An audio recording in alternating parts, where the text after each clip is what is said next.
Sir ತಾಯಿ ಗರ್ಭದಿಂದ ಮತ್ತೆ ಹೊರಗೆ ಬಂದಾಗ ಅನಿಸ್ತಾ ಇದೆ ಸರ್. ಅಲ್ಲೇ ಆದರೂ ಸುಖ ಇರುತ್ತೆ ತಾಯಿ ಗರ್ಭದಲ್ಲಿ, ಇಲ್ಲಿ ತುಂಬ ಕಷ್ಟ ಸರ್. ನರಕ ನೋಡಿದ್ವಿ ನಾವು ಇಲ್ಲಿ. ಎಷ್ಟು ಸಂತೋಷ ಆಗ್ತಿದೆ ಅಂತಂದರೆ ಆ ಸಂತೋಷನ ಹಂಚ್ಕೊಳಕ್ಕೆ ನಮ್ಮ ಹತ್ರ ಪದಗಳಿಲ್ಲ ಸರ್. ಆದರೆ ಈ ಭಾಗ್ಯ ನನ್ನ ಎಲ್ಲ ಫ್ರೆಂಡ್ಸ್ಗಳು ಸಿಗಬೇಕು ಅನ್ನೋದು. ಸರ್ಕಾರಕ್ಕೆ ಒಂದು ಮನವಿ ಮಾಡ್ಕೊಳಕ್ಕೆ ಇಷ್ಟಪಡ್ತೀನಿ ನಾನು. ಸರ್ಕಾರಕ್ಕೆ ಒಂದು ಮನವಿ ಮಾಡೋಕ್ಕೆ ಇಷ್ಟಪಡ್ತೀನಿ ನಾನು. ಏಕೆಂದರೆ ಬೋರ್ಡ್ ಟು ಬೋರ್ಡ್ ಕ್ಲಿಯರ್ ಮಾಡಿದರೆ ಭಾಳ ಚೆನ್ನಾಗಿ. ಯಾಕೆಂದರೆ ಬೋರ್ಡ್ ಆದಮೇಲೆ 1 ವರ್ಷ ಕಾಯಿಸ್ತಾರೆ ಅವರು.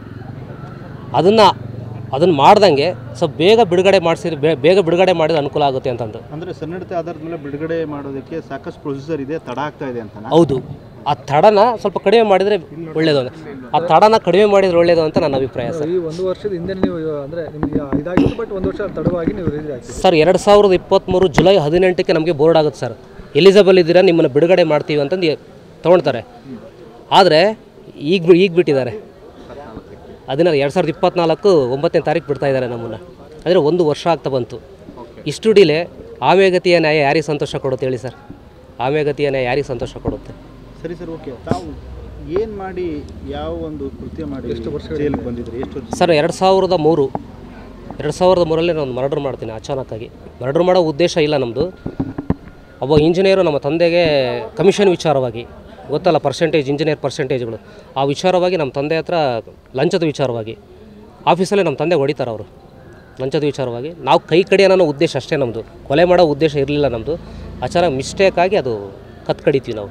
ಆಯ್ತು ಸರ್, ಈಗ ಆ ಕ್ಷಣಕ್ಕೆ ಕೋಪ ಇಲ್ಲ ಆಯ್ತು, ಆ ಕ್ಷಣಕ್ಕೆ ಈ ರೀತಿ ಆಗೋಯ್ತು. ಇವತ್ತು ಸಾಕಷ್ಟು ಕ್ರೈಮ್ ಆಗ್ತಿದ್ದಾವೆ.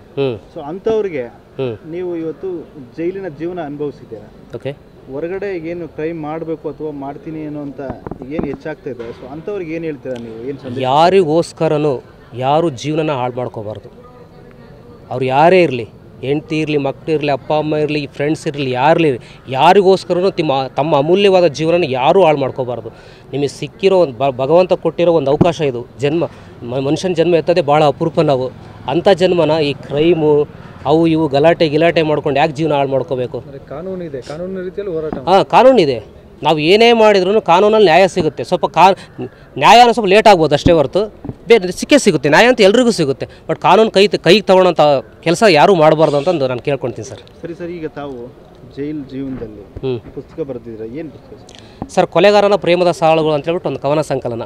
ಕೊಲೆಗಾರನ ಪ್ರೇಮದ ಸಾಲುಗಳು, ಇಲ್ಲಿ ನೋಡ್ಕೊಂಡು ಹೇಳಿ ಸರ್. ಕೊಲೆಗಾರನ ಪ್ರೇಮದ ಸಾಲುಗಳು ಅಂತ ಒಂದು ಕವನ ಸಂಕಲನ ಬಂದಿದೆ ಸರ್. ಏನು ವಿಚಾರ ಇದೆ ಆ ಬುಕ್ಕಲ್ಲಿ? ಕವನ ಸಂಕಲನ ಸರ್. ನನ್ನ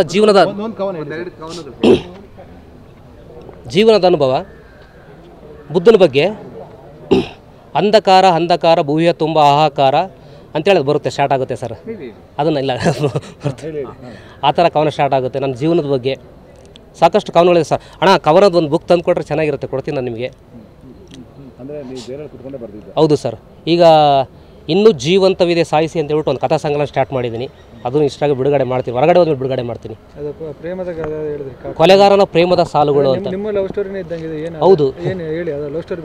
ಇಲ್ಲ, ನನ್ನ ಜೀವನ ಹೆಂಗೆ ಸ್ಟಾರ್ಟ್ ಆಯಿತು, ನಾನು ಯಾಕೆ ಕೊಲೆ ಮಾಡಬೇಕಾಯ್ತು, ಮತ್ತು ಜೀವನದಲ್ಲಿ ಯಾಕೆ ತಪ್ಪು ನಿರ್ಣಯಗಳನ್ನ ತೊಗೊಂಡೆ ನಾನು ಅಂತೇಳ್ಬಿಟ್ಟು ಆ ಥರ ಬರ್ಕೊತ ಹೋಗ್ತಾಯಿದ್ದೀನಿ ನಾನು. ಎಲ್ಲ ನನ್ನ ಅನುಭವಗಳು ಅದನ್ನು ಬರ್ಕೊಂಡು ಹೋಗಿದ್ದೀನಿ ಸರ್. ಕೊಲೆಗಾರನ ಪ್ರೇಮದ ಸಾಲುಗಳು, ಮರಣದಂಡನೆ ಕೈದಿಯ ಅದ್ಭುತ ಸಾಲುಗಳು ಅಂತೇಳಿ ಟೈಟಲ್ ಕೊಟ್ಬಿಟ್ಟು ಬರೆದಿದ್ದೀನಿ. ಎಲ್ಲರೂ ಅದಕ್ಕೆ ನಮ್ಮ ಜೈಲಿನ ಅಧಿಕಾರಿಗಳು ತುಂಬ ಸಹಕಾರ ಕೊಟ್ಟರು. ಲತಾ ಮೇಡಮ್ ಅವರು ಇರ್ಬೋದು, ಸಹಾಯಕ ಅಧೀಕ್ಷಕರಾದ ಅಂಬರೀಶ್ ಪೂಜಾರಿ ಸರ್ ಇರ್ಬೋದು. ಅದು ನನ್ನಲ್ಲಿರೋ ಕಲೆನ ಗುರುತಿಸಿದ್ದು ಡಾಕ್ಟರ್ ಪಿ ರಂಗನಾಥ್ ಸರ್. ಈಗ ಗುಲ್ಬರ್ಗ ಜೈಲಲ್ಲಿ ವರ್ಕ್ ಮಾಡ್ತಿದ್ದಾರೆ ಅವರು. ನಿನ್ನಲ್ಲಿ ಒಬ್ಬ ಬರಹಗಾರ ಇದ್ದಾನೆ, ಆ ಬರಹಗಾರನ ಹೊರಗೆ ತೆಗೆಯಪ್ಪ ಅಂತ ಹೇಳ್ಬಿಟ್ಟಿದ್ದು ಡಾಕ್ಟರ್ ಪಿ ರಂಗನಾಥ್ ಸರ್, ಮುಖ್ಯ ಅಧೀಕ್ಷಕರಾದ ಡಾಕ್ಟರ್ ಪಿ ರಂಗನಾಥ್ ಸಾಹೇಬರು. ಅವ್ರಿಗೆ ಯಾವಾಗಲೂ ನಾನು ಚಿರಋಣಿ ಆಗಿರ್ತೀನಿ. ರಂಗನಾಥ್ ಸಾರಿಗೆ ಮತ್ತು ಸಹಾಯಕ ಅಧೀಕ್ಷಕರಿಗೆ ನಿಮ್ಮೆಲ್ಲರ ಮೂಲಕ ಥ್ಯಾಂಕ್ಸ್ ಹೇಳ್ತೀನಿ ಸರ್. ತುರುವನೂರು ಸಿದ್ಧಾರೂಢ.